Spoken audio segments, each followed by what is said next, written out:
This is Galaxy News Hour live. कञ्चनपुरको Bhimdatta नगर र सुर्खेतको वीरेन्द्रनगरमा व्यवस्थित सहरीकरणका लागि 30 को दशकमै नगर विकास समिति बनाइएको थियो। सरकारी तथा सार्वजनिक जग्गाको वर्गीकरण र आवश्यक पूर्वाधार तयार गरी बिक्री तथा भाडामा लगाउन पाउने अधिकार त्यस्ता समितिलाई दिएको थियो। तर ती समितिमा रहने पदाधिकारी र कर्मचारीले शक्तिको दुरुपयोग गरी व्यापक हिनामिना गरेको प्रमाण फेला परेको छ। कास्कीको पोखरामा पनि दलका भ्रातृ संस्थाहरूले सार्वजनिक सम्पत्तिलाई व्यापारिक प्रयोजनमा लगाई आफ्नो राजनीति चलाइरहेका छन्। तर राज्यका कुनै पनि निकायले ती सहरको सार्वजनिक सम्पत्ति संरक्षण गर्दै दुरुपयोग गर्नेमाथि कारबाही चलाएको पाइँदैन। ग्यालेक्सी न्यूज आवरमा आज हामी वीरेन्द्रनगर नगर विकास समितिको जग्गा दलहरूले सित्तैमा लिएर भाडा असुलिरहेको खबर सहित महेन्द्रनगर जग्गा घोटाला काण्डमा एक अमिनले मात्रै कम्तीमा दर्जन ठाउँमा घडेरी हात पारेको खोजमूलक सामग्री प्रस्तुत गर्नेछौँ। नेपाली कांग्रेसका संस्थापन र इतर खेमा भित्र नेतृत्वको दाबीका लागि चलिरहेको संघर्षको पछिल्लो विवरण पनि दिनेछौँ।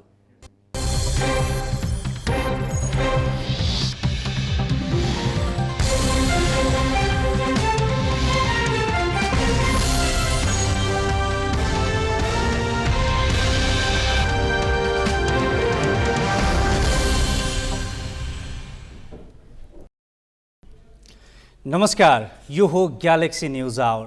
सही सूचना र प्रष्ट विश्लेषणका साथ उपस्थित भएका छौँ। अब हेडलाइन्स।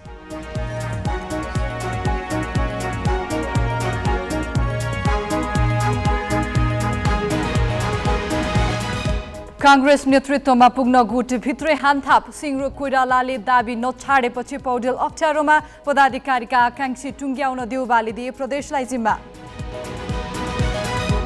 सुर्खेतमा नगर विकासबाट सित्तैमा पाएको जग्गा राजनीतिक दलले बनाए कमाउने माध्यम। भीमदत्त नगर जग्गा घोटाला प्रकरणमा एकै अमिनले दर्जन घडेरी हत्याएको फेला। महामारीले थिलो भएको पर्यटन क्षेत्र जुर्मुनाउने लाग्दा अर्को धक्का। ओमिक्रोन प्रजाति देखिएपछि होटलका बुकिङ रद्द हुन थाले।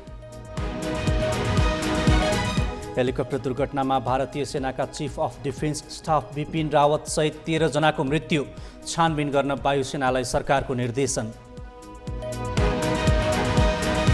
र ए डिभिजन लिग फुटबलमा जाउला खेलमाथि मछिन्द्रको सहज जित। हिमालयन शेर्पा र नेपाल पुलिसले एक गोलको बराबरी खेल्दै अङ्क बाँडे।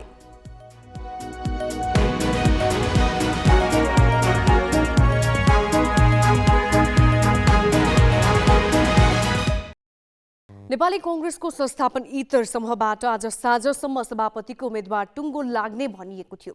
महामन्त्री शशाङ्क कोइराला आफ्ना लागि सभापतिको दौडबाट पछि हटेपछि वरिष्ठ नेता रामचन्द्र पौडेल साझा उम्मेद्वारमा सहमति हुनेमा बढ्ता आशावादी थिए। तर पूर्व महामन्त्री प्रकाश मानसिंह र शेखर कोइरालाले सभापतिमा दाबी छोड्नै मानेनन्, जसका कारण 3 दिनको लगातारको छलफलका बावजुद संस्थापन इतर समूह सभापतिको उम्मेद्वार टुङ्गो लगाउन असफल भएको छ। पूर्व महामन्त्री प्रकाशमान सिंहको निवासमा मङ्गलबार साँझ भएको सहमति अनुसार वरिष्ठ नेता पौडेलले बुधबार बिहान काठमाडौँको 32 पुतली स्थित एउटा पार्टी प्यालेसमा आफू पक्षीय केन्द्रीय सदस्य, जिल्ला सभापति र पूर्व जिल्ला सभापतिको छलफल राखे। पार्टी प्यालेस बाहिर साझा उम्मेद्वारका लागि दबाब दिन कार्यकर्ताको भिड थियो। तर त्यहाँ सभापतिका आकांक्षी सिंह र शेखर कोइराला सहभागी भएनन्। त्यसपछि पौडेलले सिंह र कोइराला बीच एकजनाको नाममा सहमति हुने शर्तमा आफू सभापतिको दौडबाट पछि हट्ने सङ्केत गरे। तर सिंह र कोइरालाले एकले अर्कोलाई छोड्न नमान्दा आफ्नो नाममा सहमति हुने उनको आशा थियो। त्यसपछि उनी त्यहाँबाट पूर्व महामन्त्री कृष्णप्रसाद सिटौलालाई भेट्न उनकै निवास पुगे। पौडेलले आफूलाई सभापति बनाउनका लागि सहयोग गर्न भने, तर सिटौलाले सहयोग गर्नुपर्ने कारण मागे। त्यसपछि पौडेलले सिंह र कोइरालालाई भेटे। दुवैजनाले अडान छोडेनन्। त्यसपछि संस्थापन इतर समूहका नेताहरू अपराह्न फेरि सिंहको चाक्सीबारी स्थित निवासमा जम्मा भए। सभापतिमा शेरबहादुर देउबालाई दोहोरिन नदिन संस्थापन इतर समूहबाट साझा उम्मेद्वार बनाउनु पर्नेमा सबै नेता एकमत भए। तर साझा उम्मेद्वार को सहमति हुन सकेन। सिंहले आफूले यसअघि महामन्त्री र उपसभापतिको जिम्मेवारी सम्हालिसकेकाले सभापतिको दौडबाट पछि नहट्ने बताए। कोइरालाले सङ्गठनमा आफ्नो पकड रहेकाले संस्थापन इतर समूहबाट देउबालाई चुनौती दिन आफू मात्र उपयुक्त व्यक्ति भएको धारणासहित पछि नहट्ने अडान लिए। सहमति नहुने देखिएपछि पौडेल केही आक्रोशित भए। उनले साझा उम्मेद्वार तय नहुने भए आफूले पार्टीबाटै सन्यास लिने भनाइ राखे। तर सिंह र कोइराला त्यो भनाइबाट गलेनन्। त्यसपछि नेताहरू सहमतिको प्रयास जारी राख्ने भन्दै सिंह निवासबाट बाहिरिए। रामचन्द्रजीले भने मलाई लड्ने, मलाई सहयोग गर्नुहोस् भनेर भने। अब चाहिँ प्रकाश मानजी पनि म लड्ने नै, म पनि लड्छु भनेको छ। अनि ऊ पनि चाहिँ नि शेखरजी पनि लड्ने भनेको छ। अब यी लड्ने भयो भने चाहिँ नि अब चाहिँ नि म चाहिँ नि अब बिदा हुन्छु, यो राजनीतिबाट चाहिँ नि यो पार्टीबाट चाहिँ नि बिदा हुन्छु, आराम गर्छु, घरमै बस्छु, पार्टीबाटै अलग हुन्छु भन्छ रामचन्द्रजी। त्यही भन्दैछ यस्तो यस्तो हुने हो। खेरि त चारैजनाको कायम रहने भयो, नमिल्दाखेरि त त्यो विषयलाई चाहिँ नि निकास दिनका लागि त हामीले सरसल्लाह गरेर बाटो खोज्नु पर्यो। त्यसैले 4 जना उम्मेदवार बाहेक हामी अरू केन्द्रीय समितिका जति छौँ हामी सबै भोलि बस्छौँ, 8 बजे बस्छौँ अनुपम फुडल्यान्डमा। हामी 1-2 घन्टा छलफल गर्छौँ, उहाँहरू पनि आपसमा विमर्श गर्नुहुन्छ र आएर फेरि सँगै बस्छौँ र हामी टुङ्गोमा पुग्छौँ। केही प्राविधिक कुराहरू छन्, केही राजनीतिक कुराहरू छन्, केही चाहिँ नि त्यो संयोजन सबै पक्षलाई गराउने महत्त्वका कुरा छन्। ती कुराहरूलाई ध्यानमा राखेर हामी भोलि बिहान फेरि बस्दैछौँ र भोलि बेलुकासम्म हामी टुङ्गोमा। संस्थापन इतर समूहले मङ्गलबार सिंहकै निवासमा 5 घण्टाभन्दा लामो छलफल गरेको थियो। सोमबार पौडेल निवासमा पनि सभापतिका आकांक्षी नेताहरूको बैठक बसेको थियो। लगातार 3 दिनदेखि भइरहेको बैठकमा सभापतिको उम्मेद्वार बाहेक पदमा छलफल नै भएको छैन। सभापतिका आकांक्षी बाहेकका नेताले बिहिबार बिहान सहमति जुटाउनका लागि प्रयास गर्ने भनिएको छ। तर अलग अलग गुट चलाइरहेका सिंह र कोइरालाले एकले अर्कोलाई स्वीकार नगरेसम्म पौडेलले सन्यास लिन्छु भनेकै आधारमा संस्थापन इतर समूह साझा उम्मेद्वार खडा गर्न सफल हुन्छ भन्ने विश्वास गर्ने आधार कमजोर बनेको छ। क्यामेरामा रिकेश सिंहका साथ अङ्गराज नेउपाने, ग्यालेक्सी फोके, काठमाडौँ। यसैबीच कङ्ग्रेसका दुवै खेमाभित्र चलिरहेको नेतृत्वको कसरत सम्बन्धी थप जानकारी दिन हाम्रा राजनैतिक संवाददाताहरू सृजना घिमिरे र अङ्गराज नेउपाने प्रत्यक्ष सम्पर्कमा छन्। सुरुमा सृजनाजी, आज संस्थापन पक्षको दिनभर बैठक बसेको छ, के कुरा भयो जानकारी गराइदिनुहोस्। पक्कै पनि साझाजी, आज संस्थापन पक्ष सभापति शेरबहादुर देउबा पक्षका नेताहरूको बैठक अथवा भनौँ पदाधिकारी समूहका नेताहरूको बैठक बुढा नीलकण्ठमा बसेको थियो। दिनैभर बैठक बस्यो, तथापि बैठकले ठोस निष्कर्ष निकाल्न सकेन। महाधिवेशन आउनै लागेको छ, पर्सिबाट त महाधिवेशन सुरु नै हुँदैछ। तर पनि आजको त्यो बैठकले पनि आफ्नो समूहबाट अथवा भनौँ संस्थापन पक्षबाट पदाधिकारीमा को उठाउने भन्ने सम्बन्धमा कुनै टुङ्गो लगाउन सकेन। सभापतिमा शेरबहादुर देउबा यो समूहबाट एकल दावेदार देखिए पनि अन्य पदाधिकारीका हकमा भने रस्साकस्सी नै छ। धेरै आकांक्षीहरू रहेकाले आजको बैठकले पनि पदाधिकारीहरूमा कोलाई पठाउने कोलाई उठाउने भन्ने विषयमा कुनै निष्कर्ष निकाल्न सकेको अवस्था रहेन। सृजनाजी, तपाईँलाई म एकैछिन यहीँ रोक्छु। यसबीचमा हाम्रा अर्का संवाददाता अङ्गराज नेउपाने हामीसँग जोडिएका छन्। अङ्गराजजी न्युज रुमबाट प्रत्यक्ष जोडिएका छन्। अङ्गराजजी, आज संस्थापन इतरको पनि यसै गरी बैठक दिनभरि नै चल्यो साझा उम्मेद्वार तय गर्नका लागि। यसरी नै 3 दिनदेखि लगातार छलफल गरिरहेको छ संस्थापन इतरले पनि आफ्नो उम्मेद्वार टुङ्ग्याउन। आज के कुरामा सहमति जुटेन?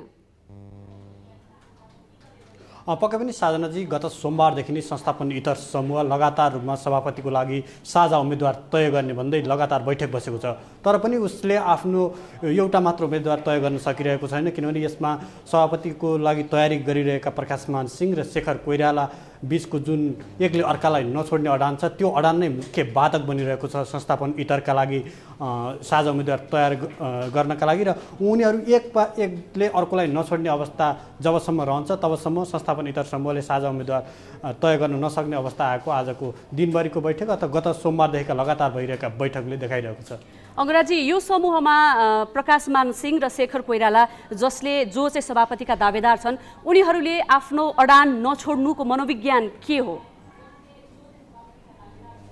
पक्कै पनि साधना जे उनीहरूले एकले अर्कालाई अहिलेसम्म सभापतिको लागि स्वीकार गरिसकेका छैनन्। प्रकाशमान सिंहको दाबी छ कि मैले विगतमा उपसभापतिसम्म चलाइसकेको छु, महामन्त्री भइसकेको छु, यो अवस्थामा पार्टीको नेतृत्व अब मैले पाउनुपर्छ, त्यसको लागि म योग्य व्यक्ति हुँ भनेर आफ्नो दाबी पेश गरिरहनु भएको छ भने त्यस्तै कोइराला परिवारमा पनि कोइराला परिवारमा एउटा शेखरले कोइराला परिवारमा कङ्ग्रेसको नेतृत्व फर्काउने उद्घोष एक प्रकारको छ भने अर्कोतर्फ उहाँको सङ्गठनमा आफ्नो मजबुत पकड भएको र देउबालाई संस्थापन इतर समूहबाट टक्कर दिन सक्ने आफू मात्र रहेको दाबी गर्दै सभापतिबाट को उम्मेदवारीबाट पछाडि नहट्ने उहाँले एकअर्कालाई नछोड्ने स्थिति देखिरहेको छ।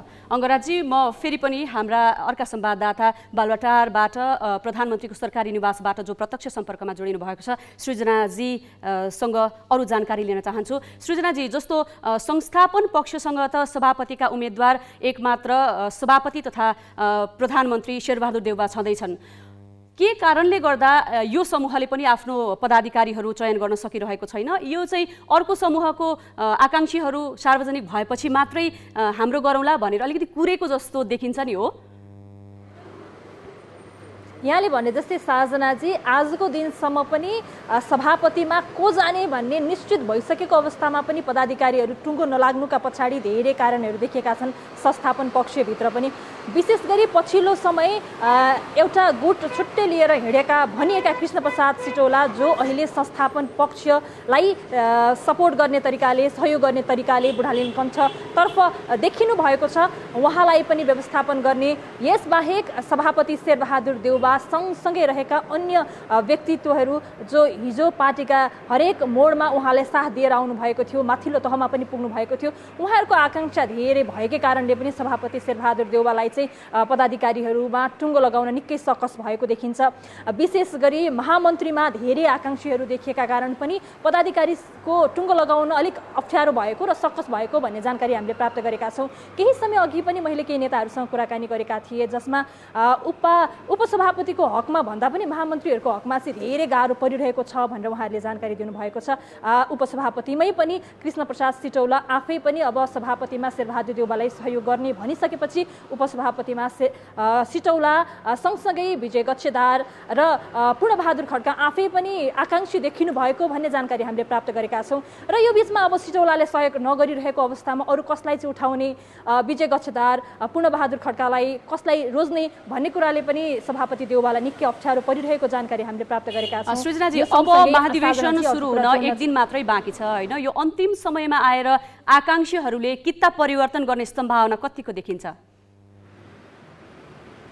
यहाँले अघि पनि जे प्रश्न गर्नुभएको थियो त्यसैमा यो प्रश्नको पनि जवाफ म जोड्न चाहन्छु। आजको दिनसम्म पनि संस्थापन पक्षले पदाधिकारीमा उठ्ने उम्मेदवारहरूको टुङ्गो नलगाउनुका पछाडि पनि यहाँले भने जस्तै किता परिवर्तन हुन्छ कि भन्ने एउटा संशय पनि प्रमुख कारण रहेको हामीले जानकारी प्राप्त गरेका छौँ। त्यही भएर संस्थापन पक्ष, विशेष गरी सभापति शेरबहादुर देउवा चाहिँ संस्थापन इतर पक्षले आफ्ना उम्मेदवारहरू तय गरिसके पछाडि मात्रै आफू आफ्ना तर्फका उम्मेदवारहरू तय गर्ने भन्ने रणनीतिमा उहाँ हुनुहुन्छ भन्ने जानकारी हामीले प्राप्त गरेका छौँ। हस्, फेरि म अङ्गराजतर्फ आउन चाहे। अङ्गराज, जस्तो सहमति नगर्ने हो भने लगातार 3 दिनदेखि सहमतिका लागि साझा उम्मेदवार चयनका लागि संस्थापन इतर पक्ष जसरी लागेको छ, यदि सहमति नगर्ने हो र आफ्नो अडान नछाड्ने हो भने म चाहिँ राजनीतिबाटै सन्यास लिन्छु भनेर नेता रामचन्द्र पौडेलले जुन खालको घुर्की लगाउनु भयो, आज अन्तिम समयमा आएर यो घुर्कीले कतिको काम गर्ला?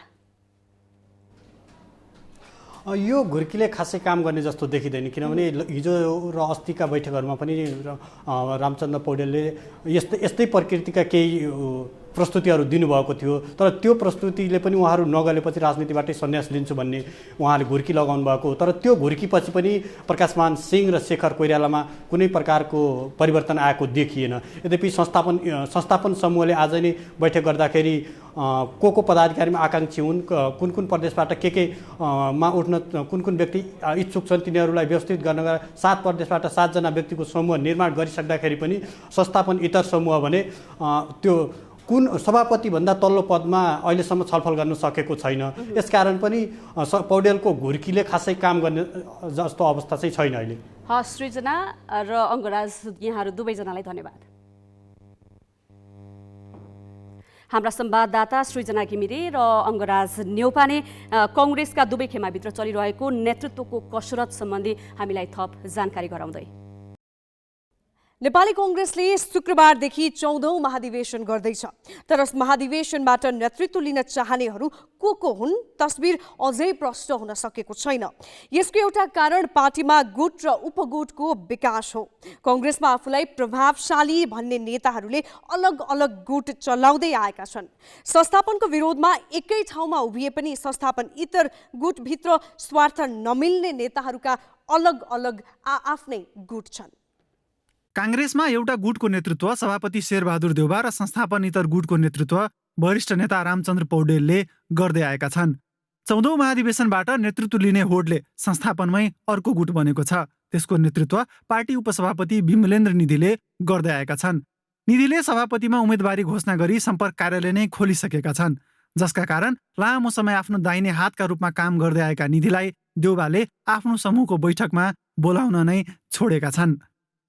बुधबार आफ्नो निजी निवास बुढा नीलकण्ठमा पदाधिकारीमा उम्मेदवारीलाई लिएर भएको गुटको छलफलमा देउबाले निधिलाई बोलाएनन्। देउबाको गुटमा उपगुट भने धेरै छन्। उनका विश्वासपात्र भनिएकै नेताहरूले उपगुट चलाउँदै आएका छन्। खास गरी जिल्ला अधिवेशनमा देउबा गुटभित्रका उपगुटको प्रकटीकरण भयो। पूर्व महामन्त्री कृष्ण प्रसाद सिटौला अहिले संस्थापनमै देखिएका छन्, तर उनको अलग्गै गुट छ। गुट अलग भएकैले त देउबाले जिल्ला र प्रदेश अधिवेशनमा सिटौलासँग सहकार्य गर्नु पर्यो। गुटको अन्त भनेको माथिदेखि गर्नुपर्छ र घाउ ठुलो भइसकेको छ, त्यो घाउको उपचार राम्रोसँग गर्नुपर्छ, माथिबाटै गर्नुपर्छ। माथिका नेताहरूले नै प्रश्रय दिएर तलसम्म घात अन्तर्घात र गुट भएको हो। माथि यदि राम्रोसँग मिल्यो भने तल त कसैले केही गर्नै सक्दैन। तलबाट मात्रै मिलाउन कोही खोज्यो भने त्यो गाह्रो भइरहेछ र यसपालि त वार्डैबाट नै गुट देखियो र एउटा फलानु नेताको अर्को फलानु नेताको यो ग्रुपको यो ग्रुपको, त्यसकारण यो एकदम संस्थागत भए जस्तो देखिरहेको छ। देउबाको विरोध गर्नुपर्दा संस्थापनेतर समूह एक ठाउँमा उभिए पनि यो समूहमा प्रभावशाली नेता पिच्छै अलग अलग गुट छन्। वरिष्ठ नेता रामचन्द्र पौडेल संस्थापनेतर गुटको नेता आफूलाई ठान्दछन्, तर यो समूहका धेरै नेता उनलाई टेर्दैनन्। उनले सभापतिको उम्मेदवारका लागि आफ्नो नाममा सहमति जुटाउन नसक्नु त्यसकै प्रमाण हो। यो समूहमा महामन्त्री शशाङ्क कोइराला, पूर्व महामन्त्री प्रकाशमान सिंह र नेता शेखर कोइरालाका अलग अलग गुट छन्। अघिल्लो महाधिवेशनमा सिटौला गुटबाट महामन्त्रीको उम्मेदवार बनेका गगन थापाको पनि अलग्गै गुट छ। उनले यसपालि पूर्व महामन्त्री सिंहसँग सहकार्य गरिरहेका छन्। महामन्त्रीमा उम्मेदवार बन्ने तयारीमा रहेका थापा संस्थापनेतर समूहलाई मिलाउने दौडधुपमा छन्। यसरी धेरैवटा गुटो रहनु भनेको पार्टीमा भोलि आउने नेतृत्वलाई काम गर्न सहज हुँदैन भन्ने सङ्केत हो। पराजित हुने समूहहरू अथवा ग्रुपहरू, फ्याक्सनहरू यदि ठुलै इस्यु बनाएर पछिसम्म बस्ने हो भने त्यस्तो अवस्थामा वास्तवमा चाहिँ नेपाली कङ्ग्रेसलाई मात्रै होइन कि यो मुलुकलाई नै ठुलै आघात पुग्छ जस्तो लाग्छ मलाई। यस्तो किसिमको चाहिँ गुट उपगुटहरूले के गर्छ त भन्दाखेरि मर्यादा कसैको सम्मानलाई त बचाइदेला जसले जित्छ, तर पार्टी समग्र रूपमा हार्ने सम्भावना चाहिँ रहन्छ। किन त भन्दाखेरि भोलिका दिनहरूमा त्यो तुस कार्यकर्ताहरूमा नेताहरूमा रहिरहन्छ। त्यो तुसले गर्दाखेरि पार्टीलाई कमजोर बनाउँछ। लोकतान्त्रिक पार्टीभित्र फरक फरक समूह हुनु अन्यथा होइन, तर गुट बढी हावी हुँदा त्यसले पार्टी बलियो बनाउन भने बल पुगेको छैन। आफ्नो शक्ति देखाएर मोलमुलाई गर्ने प्रवृत्ति मौलाएको छ। यसबाट इमान्दार र त्यागी नेताले मूल्य चुकाउनु परिरहेको छ। जिल्ला ब्युरोका साथ जितेन्द्र झा, ग्यालेक्सी फोके, काठमाडौँ। कङ्ग्रेसलाई महाधिवेशनले छपक्कै छोपिसकेको छ। विभिन्न पदका आकांक्षीहरू कोठे बैठकमा व्यस्त छन्। आन्तरिक समीकरणका अनेक कसरत भइरहेका छन्। कतिपय समीकरण गठबन्धन बन्ने र भत्किने क्रम जारी छ। अब केही न्युज संक्षेपमा। नेपाली कङ्ग्रेसले शुक्रबार सुरु हुने 14औं महाधिवेशनका लागि मतदाताको प्रारम्भिक नामावली सार्वजनिक गरेको छ। केन्द्रीय निर्वाचन समितिले 4319 मतदाताको प्रारम्भिक नामावली प्रकाशित गरेको हो। सूचीमा सर्लाहीका 4 निर्वाचन क्षेत्र र महोत्तरी 3का मतदाताको नाम छैन। 2 जिल्लाका 5 निर्वाचन क्षेत्रबाट 130 महाधिवेशन प्रतिनिधिको नाम साँझसम्म आउने भनिएको छ। यस्तै पार्टीका भ्रातृ संस्थाका 60, शुभेच्छुक संस्थाका 67 र विदेश स्थित जनसम्पर्क समितिका करिब 150 महाधिवेशन प्रतिनिधिको नाम भने थप हुन बाँकी रहेको निर्वाचन समिति सचिव जगन्नाथ श्रेष्ठले जानकारी दिए। निर्वाचन समितिले मतदाताको अन्तिम सूची शुक्रबार सार्वजनिक गर्ने बताएको छ। कङ्ग्रेसमा 27 गते मतदानको तालिका छ। रूपन्देहीमा कोरोनाको नयाँ भेरिएन्ट ओमिक्रोनको सङ्क्रमण भित्रिन नदिन सीमा नाकामा उच्च सतर्कता अपनाइएको छ। मानिसको बढी आवत जावत हुने बेलहिया लगायतका नाकामा उच्च सतर्कता अपनाइएको हो। नाकामा विदेशी नागरिकको निगरानी राख्नुका साथै जाँचमा कडाई र सचेतना फैलाउने काम भइरहेको छ। खोप अभियानलाई पनि व्यापक बनाउँदै लैजाने तयारी छ। बेलहिया नाकाबाट भारतसहित अस्ट्रेलिया तथा चीनका चीनबाट आउने पर्यटक नेपाल भित्रिन्छन्। नेपाल प्रवेश गर्ने भारतीय नागरिकले अनिवार्य रूपमा 72 घण्टाभित्रको PCR रिपोर्ट पेश गर्नुपर्नेछ। सीमा क्षेत्रमा शङ्कास्पद भेटिएको नागरिकमा र्यापिड एन्टिजेन टेस्ट पोजिटिभ देखिए प्रदेश जनस्वास्थ्य प्रयोगशाला र राष्ट्रिय प्रयोगशालाको समन्वयमा उपचार गर्ने व्यवस्था मिलाइएको छ। सरकारले सुदूरपश्चिमका 6 पहाडी जिल्लाका 20 स्थानीय तहलाई बाढी पहिरो सङ्कट क्षेत्र घोषणा गरेको छ। गृह मन्त्रालयले विपद जोखिम न्यूनीकरण तथा व्यवस्थापन ऐन बमोजिम माघ मसान्तसम्म लागू हुने गरी विपद सङ्कटग्रस्त क्षेत्र घोषणा गरेको हो। डोटी र डडेलधुराका 5, बझाङका 4 तथा बैतडी, बाजुरा र दार्चुलाका 2 पालिकालाई सङ्कटग्रस्त क्षेत्र घोषणा गरिएको मन्त्रालयले जनाएको छ। कार्तिक पहिलो साता बेमौसमी वर्षापछि आएको बाढी पहिरोमा परि सुदूरपश्चिममा 37 जनाको मृत्यु भएको थियो। श्रम, रोजगार तथा सामाजिक सुरक्षा मन्त्रालयले सिपयुक्त जनशक्ति उत्पादन तथा श्रम प्रशासन र वैदेशिक रोजगारीका क्रममा देखिएका समस्या समाधानका लागि सुझाव दिन 3वटा कार्यदल गठन गरेको छ। मन्त्रालयले 2वटा कार्यदल मन्त्रालयका सहसचिवको नेतृत्वमा र एउटा कार्यदल व्यावसायिक तथा सिपमूलक विकास तालिम प्रतिष्ठानका कार्यकारी निर्देशकको संयोजकत्वमा गठन गरेको हो। सहसचिव शेष नारायण पौडेलको संयोजकत्वमा गठित 7 सदस्यीय कार्यदललाई वैदेशिक रोजगार नीति तथा कार्ययोजना पुनरावलोकनबारे सुझाव दिन भनिएको छ। यस्तै सहसचिव रामचन्द्र ढकालको संयोजकत्वमा गठित 6 सदस्यीय कार्यदलले श्रम कार्यालयका समस्या समाधानको उपाय सुझाउनु पर्नेछ। व्यावसायिक तथा सिप विकास तालिम प्रतिष्ठानका कार्यकारी निर्देशक बद्रीनाथ अधिकारीको संयोजकत्वमा गठित कार्यदललाई सिप विकास सम्बन्धी तालिम एकीकृत संरचना मार्फत सञ्चालन गर्नेबारे सुझाव पेश गर्न भनिएको छ। 3वटै कार्यदललाई 15 दिनको समय दिएको छ। शहरी विकास मन्त्री रामकुमारी झाँक्रीले निर्माण कम्पनीलाई आपसमा मर्जमा जान सुझाव दिएकी छन्। नेपाल निर्माण व्यवसायी महासङ्घले 14औं राष्ट्रिय निर्माण दिवसको अवसर पारेर आज काठमाडौँमा गरेको प्रभात फेरीमा मन्त्री झाँक्रीले ठूला आयोजना निर्माणको क्षमता बढाउनका लागि निर्माण कम्पनीबीच मर्जको आवश्यकता रहेको बताइन्। उनले सार्वजनिक क्षेत्रमा काम गर्ने कम्पनी पब्लिक कम्पनीमा रूपान्तरण हुनुपर्ने पनि बताएकी छन्। करदाताको रकम खर्च गर्ने कम्पनीबाट सीमित व्यक्तिले मात्र लाभ लिने भन्दा नागरिक पनि लाभान्वित हुनुपर्ने उनको भनाइ छ। शेयर बजारमा आज 53 अङ्कको गिरावट आएको छ। 13वटै समूहले परिसूचक 2455.8 अङ्कमा झारेका हुन्। व्यापार विकास बैंक वित्त र जलविद्युत समूहको परिसूचक 3% भन्दा धेरै घटेको छ। आज 181 कम्पनीका लगानीकर्ताको सम्पत्ति घटेको छ। सामुदायिक लघुवित्तका लगानीकर्ताले सबैभन्दा धेरै गुमाएका छन्। नेप्से निरन्तर ओह्रालो लागेपछि कारोबार रकम पनि घटेको छ।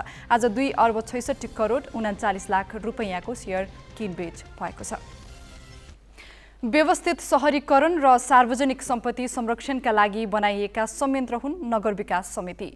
तर तिनै समितिमा रहनेहरूको गिद्धे दृष्टि सार्वजनिक सम्पत्तिमा परेपछि के होला, यसका दृष्टान्त साजना तामाङबाट। सुर्खेतमा विभिन्न राजनैतिक दलले पार्टी कार्यालय बनाउन भनेर नगर विकास समितिबाट जग्गा लिएर आर्थिक आर्जनको बाटो बनाएका छन्। केही दलले पक्की भवन बनाएर व्यापारिक कम्प्लेक्स नै चलाएका छन् भने केहीले भाडामा दिएका जग्गामा व्यापारीले ससाना टहरा निर्माण गरेर व्यापार गरिरहेका छन्। वीरेन्द्रनगर नगरपालिकाको हटिया चोक स्थित यो भवन झट्ट हेर्दा कुनै व्यापारिक प्रतिष्ठानको जस्तो देखिन्छ, तर यो नेकपा एमालेको कार्यालय हो। नगर विकास समितिबाट लिएको 1 कट्ठा जमिनमा बनाइएको 2 तलाको यस भवनको 1 तलामा एमाले कार्यालयले सञ्चालन गरेको छ भने बाँकी भाडामा दिएको छ। 7वटा सटरबाट उसले मासिक लाखौं रुपियाँ भाडा मार्फत आम्दानी गर्दै आएको छ। एमाले मात्र होइन, नगर विकास समितिबाट जग्गा लिएर घर र टहरा भाडामा लगाई नगद आम्दानी गर्नेमा सानादेखि ठुला सबै दलका रहेका छन्। सङ्घीय समाजवादी फोरमले 5, राष्ट्रिय प्रजातन्त्र पार्टीले 5, राष्ट्रिय जनमोर्चाले 4 र माओवादीले 3वटा सटर भाडामा दिएको छ। राजनीतिक दलले प्रति सटर 5,000 देखि 30,000 सम्म उठाउने गरेको छ। सबै दलले 1-1 कट्ठाका दरले नगर विकासबाट जग्गा पाएका छन् भने काङ्ग्रेसले मात्रै भवन बनाएर प्रशासनिक रूपमा प्रयोग गरिरहेको छ। अन्य पार्टीले भाडालाई मुख्य उद्देश्य बनाएका छन्। मनग्गे आम्दानी हुने भएपछि पछिल्लो समय उदाएका दलहरूले पनि जग्गा माग गरिरहेका छन्। भवन मात्रै भन्ने छ, व्यवसाय हिसाबले भने त उहाँले अब कसरी गर्नुभयो, लिने बेला यहाँ पार्टी कार्यालय सञ्चालन गर्ने भनेर लिनुभएको छ। त्यसमा पहिलोचोटि पाउने 58 सालमा पाउनेले नेपाली काङ्ग्रेस 1 कट्ठा, नेकपा एमाले 1 कट्ठा, राष्ट्रिय प्रजातन्त्र पार्टी 1 कट्ठा, नेकपा माले 1 कट्ठा, राष्ट्रिय जनमोर्चालाई 1 कट्ठा, राष्ट्रिय प्रजातन्त्र पार्टी नेपाललाई र प्लस जनअधिकार फोरमले 2टा पार्टीले त्यतिखेर पाएको छ। 2032 सालमा उपत्यकाभित्रको 232 बिघा जग्गा अधिग्रहण गरेको नगर विकास समितिसँग हाल 10 बिघाभन्दा कम जग्गा रहेको छ। अधिकांश जग्गा राजनीतिक दलका नेता कार्यकर्ता, जनप्रतिनिधिदेखि व्यापारी र पत्रकारहरूले लिएका छन्। सर्वप्रथम 2058 सालमा काङ्ग्रेस निकट अध्यक्ष नरेन्द्र कोइरालाका पालेमा काङ्ग्रेस, राप्रपा, एमाले र तत्कालीन मालेलाई 1-1 कट्ठा जग्गा वितरण गरिएको थियो। 2064 मा माओवादी पृष्ठभूमिका जितबहादुर राणा अध्यक्ष भएपछि माओवादी र राष्ट्रिय जनमोर्चालाई थप 1-1 कट्ठा जग्गा दिलाएका थिए। 2066 सालमा तत्कालीन मधेसी जनाधिकार फोरमबाट अध्यक्ष श्याम सुन्दर अग्रवाल आएपछि आफ्नो पार्टीलाई वञ्चित गर्ने कुरै भएन। नगर विकास निर्देशिका 2061 मा राजनीतिक दललाई जग्गा दिने बारे केही पनि उल्लेख गरिएको छैन। तर यहाँ दलका नाममा लिएको जग्गा कार्यकर्ताहरूदेखि दलका निकट व्यापारी र पत्रकारहरूले समेत सस्तोमा लिएर महँगोमा तेस्रो पक्षलाई भाडामा लगाइरहेका छन्। 5 वर्षमा भवन निर्माण नभए जग्गा पुनः समितिले लिने शर्त विपरीत राप्रपाले त व्यापारीहरूलाई टहरा बनाएर व्यापार गर्न दिइरहेको छ। 1 कट्ठा जग्गामा राजनीतिक दलहरूले आफ्नो सभा, सम्मेलन, अन्तर्क्रिया जस्ता कार्यक्रमहरू गर्न पुग्छ। तर अचम्म त के छ भने उनीहरू सित्तैमा पाएको जग्गा भाडामा दिएर होटल, चोक, चौतारा र सडक नै अवरुद्ध पारेर कार्यक्रम गर्ने गरेका छन्। क्यामेरामा विकास खत्री, सहकर्मी बसन्त भण्डारी सहित सुदीप पुरी, ग्यालेक्सी फोके, सुर्खेत। राजनीतिक दलहरूले नगर विकास समितिबाट सित्तैमा जग्गा लिएर भाडा बापत आर्थिक लाभ लिइरहेका छन्। कतिपय नेता कार्यकर्ता समेत यसैबाट लाभान्वित भइरहेका छन्। किन यसरी दलहरूलाई कमाई खान दिएको हो? यो प्रश्न हामीले वीरेन्द्रनगर नगर विकास समितिका अध्यक्ष एवं नगर प्रमुख देवकुमार सुवेदीलाई सोधेका छौँ। रूपमा चाहिँ जुन उद्देश्यका साथ तात्कालिक समितिले हस्तान्तरण गरिएको छ सो समितिको अधिकार क्षेत्रभित्र पर्थ्यो या पर्थेन, अब त्यति बेला नै बुझ्नुपर्ने कुरा हो। मैले बुझेको हिसाबले हेर्दा सरकारी सम्पत्ति लगेर व्यावसायिक केन्द्रका रूपमा चाहिँ प्रयोग गर्न हुँदैन र कानुनले यदि त्यो व्यावसायिक रूपमा प्रयोग भएको छ भने नगर विकास समितिको अधिकार क्षेत्र यदि त्यो क्षेत्रमा रह्यो भने हामी हाम्रो ठाउँबाट त्यसलाई चाहिँ हेर्छौँ। जस्तो अहिलेसम्म अब चाहिँ विशेष गरी पार्टी कार्यालयहरूले आफ्नो भवन निर्माण गरेर व्यापारिक केन्द्रहरू बनाइरहेको अवस्था देखिरहनु भएको छ। तर तपाईँले किन कार्यान्वयन गर्न अथवा त्यो गर्न मिल्दैन भनेर किन हेरेर बसिराख्नु भएको? अब दुईटा कुरा हो। यहाँले भनेको जस्तै पूर्व निर्णयहरूलाई उल्ट्याउँदै जाने कानुनी अधिकार छ कि छैन त्यो चाहिँ तपाईँले प्रश्न उठाइसकेपछि हेर्नुपर्ने। अर्को कुरो सम्बन्धित पार्टी या सङ्घ संस्थाले जसले जुन उद्देश्यका साथ प्रयोग गर्न लिनुभएको थियो मलाई लाग्छ अब त्यति बेला तात्कालिक समितिको अधिकार क्षेत्रका हिसाबले त्यो उपलब्ध गराउने अथवा भोगचलन गर्ने अधिकार थियो कि त्यो हेर्न पर्नेछ। र यदि हामीले त्यो उद्देश्य अनुसार प्रयोग गरेको छैन भने नगर विकासले त्यो माथि कुनै काम कारबाही अथवा कारबाही गर्ने अधिकार रहेछ भने यहाँले उठाएको विषयवस्तु हाम्रो नोटिसमा आएको छ। कतिपय स्थानमा देखिएको पनि हो तपाईँले भने जस्तो। तर अब देख्ने बित्तिकै सबै ठाउँमा म चाहिँ अध्यक्ष भइहालेँ र त्यस कारणले यो पत्रचार गर भनेर गर्दै हिँड्ने विषय पनि होइन। जब इस्यु उठ्छ त्यो इस्युको आधारबाट हामीले हाम्रो अधिकार क्षेत्रभित्र रह्यो भने त्यो बारेमा पत्राचार र गर्नेछौँ। जस्तो पार्टी कार्यालयहरूले सरकारी सम्पत्ति लगेर पार्टी कार्यालयको भवनहरू बनाइएको छ, त्यहाँ चाहिँ उनीहरूले व्यापारिक केन्द्र कम्प्लेक्सको रूपमा समेत परिणत भएको छ र पार्टीकै कार्यकर्ताहरू अथवा पार्टीलाई जसरी आफ्नो कार्य सम्पादन गर्नको लागि सरकारी सम्पत्ति दिएको थियो तर तिनी पार्टीहरूले भाडामा लगाएर चोक, चौतारा, सडक जाम हुने गरी विभिन्न कार्यक्रमहरू समेत गरिरहेको अवस्था छ। त्यसमा चाहिँ तपाईँहरूले चाहिँ कस्तो भूमिका खेल्नुहुन्छ अथवा त्यसलाई चाहिँ रोक्नको लागि के पहल गर्नुहुन्छ? अब वास्तवमा यहाँले भनेको कुरा त अब सबै काम नगर विकास समितिको अध्यक्षले नै गरिहाल्ने भन्ने त हुँदैन। अब त्यो ट्राफिक जामदेखि लिएर हेर्नुपर्ने कुरा त अरू होला। तर अब जुन उद्देश्यका साथ चाहिँ त्यो जग्गा हस्तान्तरण अथवा चाहिँ भोगचलनका लागि दिइएको हो पार्टीहरू पनि स्वभावतः अब सामाजिक क्षेत्रभित्रका अथवा सामाजिक सङ्घ संस्थाभित्र र अल्टिमेटली सरकारको स्वामित्वमा रहने उसको सम्पत्ति रहने भएको कारणले गर्दा त्यो आधारबाट हिजोको हिसाबले सामाजिक सङ्घ संस्थालाई जग्गा भोगाधिकार दिन सक्ने अधिकार नगर विकास समितिमा थियो र त्यही आधारबाट दिइएको होला। तर अहिले चाहिँ त्यसको प्रयोग के भएको छ भन्ने विषयमा एकचोटि हामी अध्ययन पनि गर्छौँ र त्यो अनुसारको केही उद्देश्य अनुसारको नभएको छ भने हामी पत्राचार पनि गर्छौँ र थप कानुनी कारबाहीको प्रक्रिया के रहन सक्छ यो अब सबै क्षेत्रले हेर्नुपर्ने, कतिपय अधिकार क्षेत्रले हामीले प्रयोग गर्न मिल्ने या नमिल्ने भन्ने विषय हेरेर कानुनी सल्लाहकारहरूसँग राखेर सम्बन्धित हाम्रो सहरी विकास मन्त्रालय, नगर विकास समितिको तालुक मन्त्रालय, सङ्घीय सहरी विकास मन्त्रालयसँग पनि यो विषयमा पत्राचार गरेर के हुन्छ अगाडि बढ्छौँ। महेन्द्रनगर नगर विकास समितिको जग्गा घोटाला काण्डमा सोही कार्यालयका कर्मचारी र पदाधिकारीले अस्वाभाविक रूपमा ठूलो मात्रामा जग्गा प्राप्त गरेको एकपछि अर्को तथ्य फेला पर्दैछन्। उक्त कार्यालयका अमिन तुलादत्त जोशी एक्लैले आफू र आफन्तहरूका नाममा कम्तीमा दर्जन ठाउँमा घडेरी हात पारेको देखिन्छ।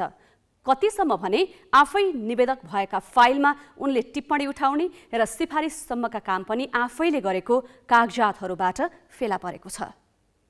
नापी विभागबाट 2049 सालमा काजमा महेन्द्रनगर नगर विकास समितिमा पुगेका अमिन तुलादत्त जोशी 2056 मा विभागमै फर्किएका थिए। 2067 मा फेरि नगर विकासमै पुगे। त्यस क्रममा उनले आर्थिक रूपमा निकै ठुलो फड्को मारेको देखिन्छ। 2049 सम्म साइकल समेत नभएका जोशीले अहिले आफू मात्र नभई अरू आफन्तका नाममा समेत गरी कम्तीमा दर्जन ठाउँमा जग्गा हात पारेका छन्। उनले नगर विकासको जग्गा प्लटिङ, किताकाट, टिप्पणी, नक्सा तथा मालपोत कार्यालयलाई सिफारिसको काम गर्थे। त्यही अवधिमा उनले आफ्नै नाममा वनगाउँ, निम्बुखेडा तथा भीमदत्त नगर बजारमै गरी नगर विकासबाट 3 ठाउँमा घडेरी लिएका छन्, जुन नगर विकासको आन्तरिक छानबिनले पनि अनियमितता ठहर गरेको थियो। कुनै पनि ठाउँमा नियम कानुन सम्मत ढङ्गले भएको हामीले पाएनौँ।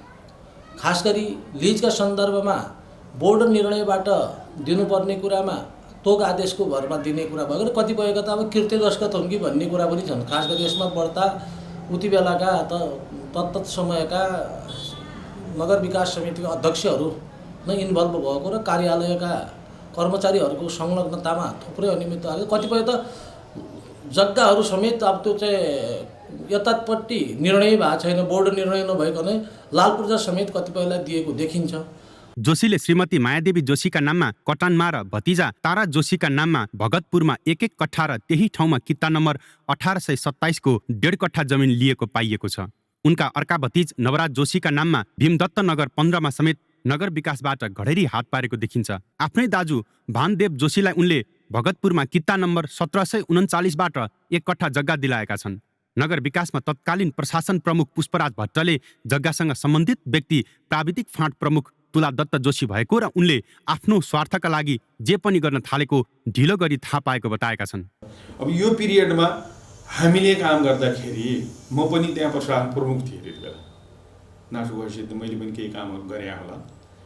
मैले भन्नु खोजेको हो भने कुनै पनि जग्गाहरू बिक्री वितरण गर्दाखेरि टिप्पणी मार्फत होस् या निर्णय मार्फत होस्, जे पनि होस् गर्दाखेरि हामीले सम्बन्धित व्यक्तिले अब कसैसँग सम्बन्ध थियो थिएन त्यो विषयवस्तु आफ्नो ठाउँमा छ। उहाँहरूले अध्यक्षज्यूहरूले आदेश गरेपछि हाम्रो के भन्छ आर्थिक प्रशासनले राजस्व काट्ने, त्यसपछि प्राविधिक फाँटबाट जग्गा प्रशासन प्राविधिक फाँटबाट टिप्पणी उठ्ने, चिठी लेख्ने, मैले पनि प्रिस्क्रिप्सन दिने काम गरेको छु। अमिन तुलादत्त जोशी नगर विकासमा नेपाल सरकारका कर्मचारी भएकाले सरकारको अहित हुने अवस्था आए रोक्नुपर्नेमा ठिक विपरीत उनले प्रक्रिया मिचेर सरकारी जग्गा हडप्न आफै अघि सरेको देखिन्छ। वनखेत औद्योगिक क्षेत्रमा समेत उनले उद्योग सञ्चालन गर्ने भन्दै नगर विकास समितिबाट 1 कट्ठा जमिन जसोदा देवी चन्दका नाममा भाडामा लिएका छन्, जबकि उनले उद्योगको सट्टा यस ठाउँमा आवासीय घर बनाएर प्रयोग गरिरहेका छन्। कतिसम्म भने उनले सिद्ध शक्ति नापी सेन्टरका नाममा जग्गा श्रेष्ठ तयार गरी पूर्जा पाऊँ भनी आफै निवेदन दिएका छन् भने नगर विकासबाट समेत आफैले टिप्पणी उठाएर नक्साको ट्रेस समेत बनाएर मालपोत कार्यालयलाई श्रेष्ठ अद्यावधिक गरिदिन सिफारिस गरेका छन्। यसबारे प्रतिक्रिया लिन जोशीलाई बारम्बार सम्पर्क गर्दा पनि उनले अस्वीकार गरेका छन्। अमिन जग्गासँग सम्बन्धित प्राविधिक पद हो। उनले नगर विकासका पदाधिकारीलाई समेत गलत सल्लाह दिएर जमिन हिनामिनामा सहयोग गर्ने र त्यस बापत पनि लाभ लिने गरेको देखिएको छ। नगर विकासबाट सबैभन्दा बढी जमिन लिज तथा जग्गा धनी पूर्जा जोशीले नै लिएका छन्। ग्यालेक्सी फोके सुदूरपश्चिम ब्युरो। पद र पहुँचमा हुनेहरूले गलत तरिकाले जग्गा हडपेको र गलत प्रयोजनमा लगाएको विषयमा राज्यका निकायहरू ठुलो हेरेर बस्नु आश्चर्यजनक छ। उच्च राजनैतिक नेतृत्वकै आडमा यी सबै गतिविधि भइरहेका हुन् भने थप चिन्ताको विषय हो। अब केही न्युज संक्षेपमा। राष्ट्रिय प्रजातन्त्र पार्टी राप्रपाको महाधिवेशनबाट निर्वाचित पहिलो केन्द्रीय कार्यसमितिले विभिन्न 3वटा कार्यदल गठन गरेको छ। राप्रपाको केन्द्रीय कार्यसमितिको आज बसेको बैठकले समान विचार भएका पार्टी र धार्मिक क्षेत्रसँग एकता र सहकार्यका लागि वार्ता गर्न महामन्त्री धवल शमशेर राणाको संयोजकत्वमा समिति गठन गरेको छ। यस्तै स्थानीय तहको निर्वाचनलाई लक्षित गरी अर्का महामन्त्री भुवन पाठकको संयोजकत्वमा र नवनिर्वाचित पदाधिकारी तथा केन्द्रीय सदस्यको मर्यादाक्रम निर्धारणका लागि उपाध्यक्ष ध्रुवबहादुर प्रधानको संयोजकत्वमा समिति गठन गरिएको छ। पार्टीका सबै भ्रातृ सङ्गठनलाई 3 महिनाभित्र महाधिवेशन गर्ने कार्यतालिका 15 दिनभित्र पेश गर्न निर्देशन दिएको छ। अरू पार्टीमा गएका आफ्ना कार्यकर्तालाई राप्रपाले फिर्ता बोलाएको छ। अध्यक्षमा पराजित भएका कमल थापा भने बैठकमा अनुपस्थित भए। राष्ट्रकवि माधवप्रसाद घिमिरेले नेपाली साहित्यको क्षेत्रमा पुर्याएको योगदानको कदर स्वरूप उनको मुखाकृति अङ्कित हुलाक टिकट प्रकाशन गरिएको छ। हुलाक सेवा विभागले 10 रुपियाँ दरको हुलाक टिकट प्रकाशनमा ल्याएको हो। राष्ट्रकवि घिमिरेको मुखाकृति अङ्कित हुलाक टिकटमा आज सञ्चार तथा सूचना प्रविधि मन्त्री ज्ञानेन्द्र बहादुर कार्कीले टाँचा लगाए। मन्त्री कार्कीले राष्ट्रकवि घिमिरेको योगदान स्मरणका लागि हुलाक टिकट प्रकाशनमा ल्याएको बताए। राष्ट्रकवि घिमिरेको 2077 भदौ 2 गते निधन भएको थियो। मछिन्द्र क्लबले शहीद स्मारक ए डिभिजन लिग फुटबलमा आफ्नो अपराजित यात्रा कायमै राखेको छ। दशरथ रङ्गशालामा आज भएको खेलमा मछिन्द्रले जावलाखेल युथ क्लबलाई 2-0 गोलले हरायो। खेलको 14औं मिनेटमा सीमन्त थापाको आत्मघाती गोलबाट मछिन्द्रले अग्रता लियो। मनिष डाँगीको पासमा अभिषेक रिजालले दिएको क्रस जावलाखेलका सीमन्तले क्लियर गर्न खोज्दा आत्मघाती गोल भएको हो। 21औं मिनेटमा रञ्जित धिमालको फ्री किक गोलमा मछिन्द्रले अग्रता दोब्बर पार्यो। जितपछि मछिन्द्र 3 खेलबाट 7 अङ्कसहित तालिकाको दोस्रो स्थानमा छ। 3 खेलमा पराजित भएको जावलाखेल भने रेलिगेसन जोनमा छ। आजै अर्को खेलमा हिमालयन शेर्पा र नेपाल पुलिस क्लबले 1-1 गोलको बराबरी खेले। हिमालयन शेर्पाले खेलको 53औं सेकेन्डमै गोल गरेको थियो। यो जारी लिगकै सर्वाधिक छिटो गोल हो। हिमालयन शेर्पाका लागि कप्तान विश्वास श्रेष्ठले गोल गरेका हुन्। खेलको 60औं मिनेटमा नेपाल पुलिसले बराबरी गोल फर्कायो। उसका लागि सुमन लामाले गोल गरेका हुन्। 2 अन्डर 66 अङ्क जोडेका पूर्व नेपाल नम्बर 1 गल्फर रवि खड्कासुरे नेपाल काठमाडौँ ओपनको तेस्रो दिन समग्रमा 7 अन्डर 197 अङ्कसहित शीर्ष स्थानमा उक्लिएका छन्। 54 होलको समाप्तिमा उनले दोस्रो स्थानमा रहेका दिनेश प्रजापति, जयराम श्रेष्ठ र भुवन नगरकोटीलाई 2-2 स्ट्रोकले पछि पारे। प्रतियोगिताको तेस्रो दिन रविले फ्रन्ट 9 इभन पारमा र ब्यान्ड 9 2 अन्डर 32 मा पूरा गरे। दिनेश, जयराम र भुवन भने समग्रमा 5 अन्डर 179 स्कोर सहित संयुक्त रूपमा दोस्रो स्थानमा छन्। दिनेशले दिनकै उत्कृष्ट स्कोर कार्ड बनाउने क्रममा 3 अन्डर 65 स्कोर गरे। जयरामले 1 अन्डर 67 स्कोर गर्दा दोस्रो दिनका leader Nepal number 1 golfer Bhuwan 1 over 69 score सहित दोस्रो स्थानमा झरे। भारतको तमिलनाडुमा भएको सैन्य हेलिकप्टर दुर्घटनामा chief of defence general Bipin Rawat सहित 13 जनाको मृत्यु भएको छ। भारतीय वायुसेनाका अनुसार हेलिकप्टरमा रावत, उनको श्रीमती मधुलिका र अन्य 12 सैनिक सवार थिए। रावत दम्पति र 11 सैनिकले दुर्घटनामा ज्यान गुमाएका छन्। गम्भीर घाइते क्याप्टेन वरुण सिंहको उपचार भइरहेको छ। भारतीय वायुसेनाको MI-17V5 हेलिकप्टर दुर्घटनामा परेको हो। भारतीय प्रधानमन्त्री नरेन्द्र मोदीले दुर्घटनाप्रति दुःख व्यक्त गरेका छन्। रक्षा मन्त्री राजनाथ सिंह र गृहमन्त्री अमित शाहले रावतको निधनबाट मुलुकलाई अपूरणीय क्षति पुगेको बताएका छन्। भारत सरकारले दुर्घटनाको छानबिन गर्न सेनालाई निर्देशन दिएको छ। सन् 2020 सम्म भारतका सेना प्रमुख रहेका रावत पहिलो चिफ अफ डिफेन्स स्टाफ हुन्। कोभिडको नयाँ भेरिएन्ट ओमिक्रोन विरुद्ध खोपले काम गर्ने विश्व स्वास्थ्य सङ्गठन WHO ले बताएको छ। दक्षिण अफ्रिकामा गरिएको पहिलो प्रयोगशाला परीक्षणमा नयाँ भेरिएन्टले फाइजर खोपलाई आंशिक रूपमा छल्न सक्ने देखिएको विवरणपछि WHO को यो भनाइ आएको हो। फाइजर खोप लगाइसकेका व्यक्तिलाई ओमिक्रोनको लक्षण देखिए पनि यसले हानि नगर्ने देखिएको छ। कोभिड विरुद्धका खोपले नयाँ भेरिएन्ट ओमिक्रोन संक्रमितलाई गम्भीर अवस्थामा पुग्नबाट जोगाउने WHO ले बताएको छ। WHO का निर्देशक डाक्टर माइक रायनले कोभिड विरुद्धका खोपले डेल्टा भेरिएन्टमा जस्तै ओमिक्रोन विरुद्ध पनि काम गर्ने बताएका छन्। कोरोना महामारीका दुईवटा लहरले थिलथिलो भएका पर्यटन क्षेत्र केही समय यता चल्मलाउन खोज्दै थिए। यही बीचमा कोरोना भाइरसको नयाँ प्रजाति ओमिक्रोनको विस्तारले फेरि धक्का पुर्याउने हो कि भन्ने चिन्ता थपिएको छ। यो प्रसङ्ग सोनिका अर्यालबाट। नेपालमा कोभिडको नयाँ भेरिएन्ट ओमिक्रोन देखिएको 3 दिन भयो। ती दुवै विदेशी नागरिक हुन्। उनीहरू संक्रमण मुक्त पनि भइसकेका छन्। तर ओमिक्रोन पुष्टि भएको असर पर्यटन क्षेत्रमा देख्न थालिएको छ। कतिपय गन्तव्यमा पर्यटकहरूले धमाधम होटल बुकिङ होल्ड तथा रद्द गर्न थालेका छन्। कोभिड विरुद्धको खोपको उपलब्धताले नेपाल आउने पर्यटकको संख्या बिस्तारै बढ्दै गएको थियो। नेपाल घुम्न आउन पर्यटकहरूले होटल बुकिङ पनि बढाएका थिए। तर यही बेला कोभिडको नयाँ भेरिएन्ट देखियो। 2 साता अघि दक्षिण अफ्रिकामा देखिएको ओमिक्रोन मङ्सिर 19 गते राति नेपालमा पनि 2 जनामा पुष्टि भयो। नयाँ भेरिएन्ट बढी संक्रामक खालको भनिएको छ। यसले पर्यटकहरू घुमघाममा निस्कनबाट हच्किन थालेका छन्। नेपाल आउनका लागि यसअघि नै गरेको होटल बुकिङ पर्यटकले होल्ड तथा रद्द गर्न थालेका छन्। तर कति पर्यटकले बुकिङ होल्ड वा रद्द गरे भन्ने तथ्याङ्क भने कुनै निकायसँग छैन। कोभिडले 1.5 वर्षभन्दा बढी थला परेको पर्यटन व्यवसाय बिस्तारै बौरिने प्रयासमा रहेका बेला ओमिक्रोनका कारण बुकिङ रद्द हुन थालेपछि व्यवसायीले सरकारमाथि आक्रोश पोख्न थालेका छन्। ओमिक्रोन रोकथामबारे सरकारले स्पष्ट धारणा बाहिर नल्याएकाले गलत सन्देश गएको उनीहरूको बुझाइ छ। बाट जुन नयाँ रिपोर्टिङ आइरहेछ त्यसलाई अब मान्छेले स्पेकुलेसन पनि गरिरहेछन्। त्यसले गर्दाखेरि अलि सन्तास बढायो हुनाले अलिकति क्यान्सलेसनहरू अब जस्तो अब डोमेस्टिक टुरिज्मकै अलि बिहा वर्तमानको सिजन छ।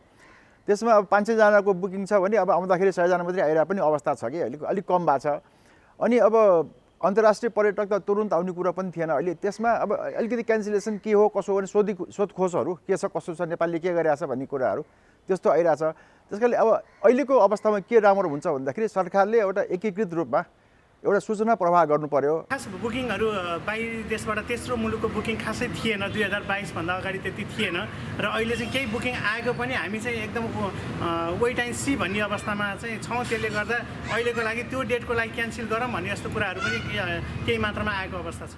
काठमाडौँ र पोखराका व्यवसायीले बुकिङ होल्ड हुन थालेको बताइरहँदा सौराहामा भने असर परेको देखिएको छैन। 1 साता अघिसम्म सौराहाका होटल एमालेको महाधिवेशनका कारण खचाखच थिए। ओमिक्रोनको कारण देखाएर अहिलेसम्म पर्यटकले बुकिङ रद्द नगरेको सौराहाका व्यवसायीको भनाइ छ। कोरोनाको हामीसँग डर भनेर चाहिँ असन फोन आएको छैन। बुकिङ रद्द भएको पनि छैन। विदेशी पर्यटकहरूले कति बुक गरेका छन् कस्तो छ? विदेशीहरूको पनि फाटाफुट्टा छ। त्यस्तो यो कोरोना भन्दा फर्स्टभन्दा अगाडि जस्तो बुकिङ त असाउन आएको छैन हैन। तर भएका बुकिङहरू क्यान्सल भएको छैन। खास गरी सेप्टेम्बर र नोभेम्बर पर्यटकीय सिजन हो। यसपालि त्यो समय गुज्रिसकेको छ। अर्को पर्यटकीय सिजन 3 महिनापछि अर्थात् मार्चमा सुरु हुन्छ। विश्व स्वास्थ्य सङ्गठनले ओमिक्रोन भेरिएन्टलाई कोभिड विरुद्धका अहिलेका खोपले काम गर्ने भनेकाले खासै आत्तिनु नपर्ने बरु पर्यटकको सङ्ख्या बढेर जाने सरकारी अधिकारीको विश्वास छ। ओमिक्रोन देखे पछाडि चाहिँ सबै अलमल्ल परेको अवस्था थियो। अब धेरै जस्तो होटलहरूमा पनि बुकिङ अहिले होल्डमा क्यान्सलै चाहिँ भइसकेको छैन। सबै होल्डमा ट्रेकिङ टुर अपरेसनहरू पनि सबै अहिले होल्डमा भएको स्थिति थियो। तर मलाई लाग्छ आजको न्युज जुन छ त्यसले चाहिँ फेरि के न के एउटा चाहिँ सकारात्मक हिसाबमा अहिले चाहिँ सकारात्मक सन्देश दिएको छ। कोभिड विरुद्धको खोपको उपलब्धताका कारण व्यवसायीले होटल व्यवसायमा लगानी बढाइरहेका छन्। होटल सङ्घ नेपालका अनुसार देशभरका होटलसँग 25 लाख पर्यटकलाई सुविधा दिन सक्ने क्षमता छ। प्रमुख पर्यटकीय सिजन अब 3 महिनापछि सुरु हुने भएकाले त्यो बेला ओमिक्रोनको प्रभाव कस्तो पर्छ भनेर अहिले नै ठोकुवा गर्ने अवस्था भने छैन। जिल्ला ब्युरोको सहयोगमा क्यामेरामा सञ्जय घिमिरेका साथ पवन तिमिल सिन्हा, ग्यालेक्सी फोके, काठमाडौँ। उपत्यकावासीको ढल निकासको रूपमा परिचित बागमती नदी सफाई र सुधारका लागि हालसम्म 14 अर्ब 30 करोड 58 लाख खर्च भइसकेको छ। तैपनि सफा हुन नसकेको नदीलाई स्वच्छ बनाउन उपत्यकावासीले मालपोत दस्तुर बापत 0.5% अतिरिक्त कर बुझाउँछन्। यसरी उठाइएको रकम 8 अर्ब नाघिसकेको छ।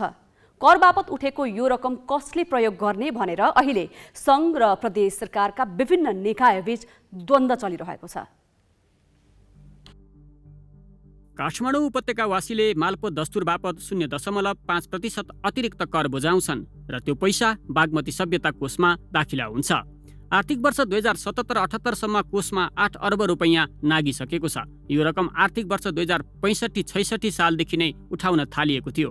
काठमाडौँ उपत्यकाभित्र जग्गा नामसारी गर्दा कारोबार रकमको 0.5% उठाउने गरी स्रोतको व्यवस्थापन गरिएको थियो। बागमती नदी सफाइलाई चिरकालसम्म अघि बढाउन र सभ्यता बसाउन दीर्घकालीन स्रोतको जुगाड गरिएको भए पनि अहिले आएर रकम परिचालनमा विवाद देखिएको छ। अहिले बागमती सभ्यता कोषमा जम्मा भएको रकम अर्थ मन्त्रालय र प्रदेशको आर्थिक मामिला मन्त्रालयमा बाँडिएर बसेको छ। मुलुक संघीयतामा जानु अघि यो रकम संघीय अर्थ मन्त्रालयले चलाउने सञ्चित कोषमा जम्मा हुन्थ्यो भने अहिले मालपोतको काम प्रदेश मातहत भएपछि यो रकम पनि प्रदेशमै जम्मा हुन थालेको छ। अघिल्लो आर्थिक वर्ष बागमती सभ्यता कोषमा 1 अर्ब 9 करोड 77 लाख जम्मा भएको थियो। संघीय अर्थ मन्त्रालयसँग 7 अर्ब बढी रकम मौजदात छ। अधिकार सम्पन्न बागमती सभ्यता एकीकृत विकास समितिले कोषको रकम प्रदेशमा पुगेपछि बागमती सुधार आयोजना कार्यान्वयन गर्न कठिन भएको बताउँछ। रकम माग गर्दा नपाएको गुनासो गरिरहेको समितिले बागमती सभ्यताका लागि उठाएको रकम आफैले परिचालन गर्न पाउनुपर्ने अडान राखेको छ। हामीलाई एउटा समस्या पनि छ, तपाईँको टेलिभिजन मार्फत भनिहालौँ, हामीलाई चाहिँ यो बागमती सभ्यताको नाममा 0.05% यहाँहरूले पनि जग्गा चाहिँ किनबेच गर्नु भने दस्तुर तिर्नुपर्छ। तर यो दस्तुरको पैसा 4.5 अर्ब जति अर्थ मन्त्रालयबाट चाहिँ हामीलाई प्राप्त भएको छैन। छुट्टै होइन, टोटलमा 4.5 अर्ब अर्थ मन्त्रालय र अर्को बाँकी 3 अर्ब जति तपाईँको चाहिँ प्रदेशमा छ। त्यसैले तपाईँले भने जस्तो 7-8 अर्ब जति पैसा चाहिँ कमसेकम दुईतिर छ। त्यो पैसा हामीलाई उहाँहरूले दिन सक्नुभयो भने हामी फिलिली यहाँको प्लानलाई चाहिँ एकदम छिटोभन्दा छिटो चाहिँ एक्सन प्लान अन्तर्गत राखेर रिजल्ट निकाल्न सक्छौँ भन्ने पनि मलाई लाग्छ। बागमती नदी सफाइका लागि ढल निकासको प्रबन्ध पूर्व शर्त हो।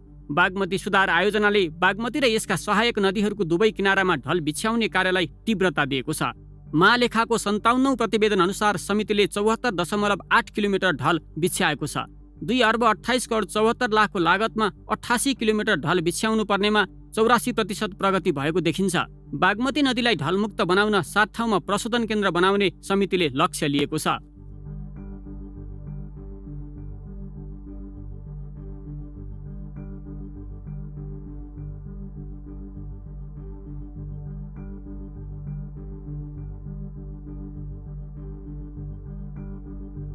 तर गोकर्ण र गुह्यश्वरीमा बाहेक ढल प्रशोधन केन्द्र बन्न सकेका छैनन्। समितिले 15औं योजना अनुरूप लक्ष्य हासिल गर्न सभ्यताको नाममा जम्मा भएको रकम प्राप्त हुनुपर्ने शर्त राख्न थालेको छ। यता बागमती प्रदेश सरकारले भने कोषमा जम्मा भएको रकम नदी सुधार र सौन्दर्यीकरणमा खर्च हुने बताएको छ। त्यसो त मन्त्रालयले चालु आर्थिक वर्षमा बागमती सभ्यताका लागि भनेर 20 करोड रुपैयाँ विनियोजन गरेको छ। बागमती सभ्यताको नाममा हामीले प्रत्येक जनसमुदायहरूले घर जग्गाको कारोबार गर्दाखेरि उहाँहरूबाट निश्चित पैसा लिएको छ। मैले जानकारीमा आएअनुसार म पनि यो भर्खर आर्थिक मामिला मन्त्रालयको जिम्मेवारीमा आएको हुनाले मैले डिटेलमा त बुझेको छैन। केही पैसा चाहिँ लिने गरेको छ र त्योबाट केही रकमहरू जम्मा भएको होला नै।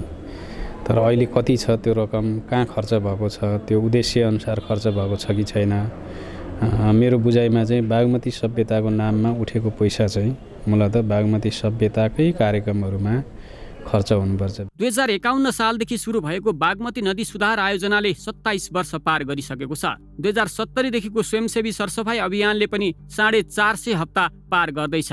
बागमती सफाइकै लागि उपत्यकावासीले आफ्नो घाँस काटेर कर बुझाउँदै आएका छन्। राज्यको ठूलो धनराशि र उपत्यकावासीले अतिरिक्त कर बुझाउँदा नदी सफा नहुनु र उल्टै सङ्कलित रकम परिचालनमा विवाद देखिनु शोभनीय कुरा होइन। यसले बागमती सफाई होइन सभ्यतालाई नै गिज्याइरहेको छ। क्यामेरामा अजय हाकुजुका साथ अक्षर काका, ग्यालेक्सी फोके, काठमाडौँ।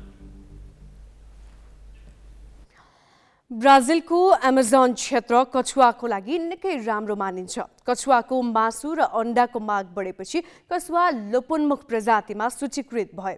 बिक्री वितरणमा रोक लगाइयो तर पनि कछुवाको संख्या पनि घटेको घटै भयो। त्यसैले कछुवाको संरक्षण गर्न अमेजन नदीमा 10 लाख कछुवा छोडिएको छ।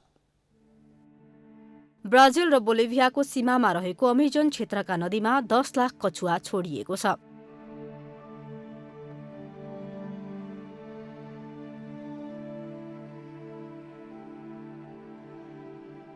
जलवायु परिवर्तन र तस्करीका कारण कछुवाको संख्या कम हुँदै गएपछि ब्राजिल सरकारसँगको समन्वयमा जीव संरक्षण कर्मीहरूले कछुवाको संरक्षण सुरु गरेका हुन्। ससाना कछुवाहरू संकलन गरेर उनीहरूलाई अमेजन नदी, गुआपो र इत्नेज नदीमा छाडिएको छ।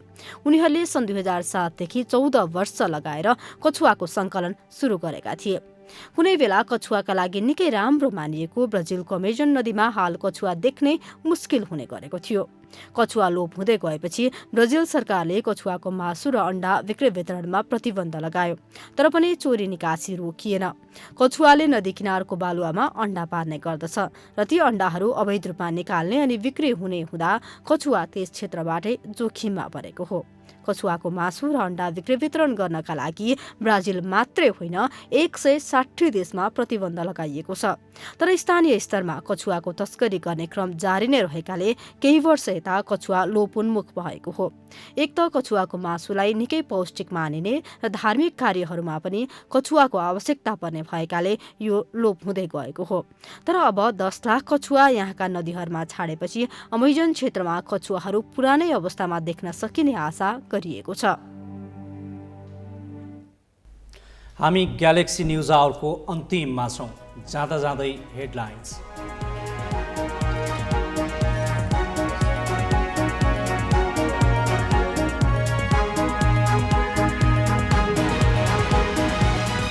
कांग्रेस नेतृत्वमा पुग्न गुटभित्रै हानथाप। सिंह र कोइरालाले दाबी नछाडेपछि पौडेल अप्ठ्यारोमा। पदाधिकारीका आकांक्षी टुङ्ग्याउन देउबाले दिए प्रदेशलाई जिम्मा। सुर्खेतमा नगर विकासबाट सित्तैमा पाएको जग्गा राजनीतिक दलले बनाए कमाउने माध्यम। भीमदत्त नगर जग्गा घोटाला प्रकरणमा एकै अमिनले दर्जन घडेरी हत्याएको फेला। महामारीले थिलो भएको पर्यटन क्षेत्र जुर्मुनाउने लाग्दा अर्को धक्का। ओमिक्रोन प्रजाति देखिएपछि होटलका बुकिङ रद्द हुन थाले। हेलिकप्टर दुर्घटनामा भारतीय सेनाका chief of defence staff Bipin Rawat सहित 13 जनाको मृत्यु। छानबिन गर्न वायुसेनालाई सरकारको निर्देशन। र ए डिभिजन लिग फुटबलमा जाउला खेलमाथि मछिन्द्रको सहज जित। हिमालयन शेर्पा र नेपाल पुलिसले 1-1 गोलको बराबरी खेल्दै अङ्क बाँडे।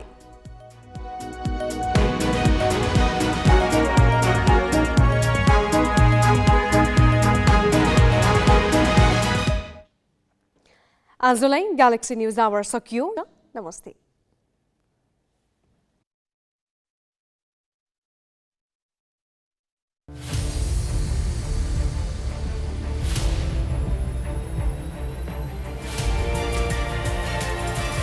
This is Galaxy News Hour Live.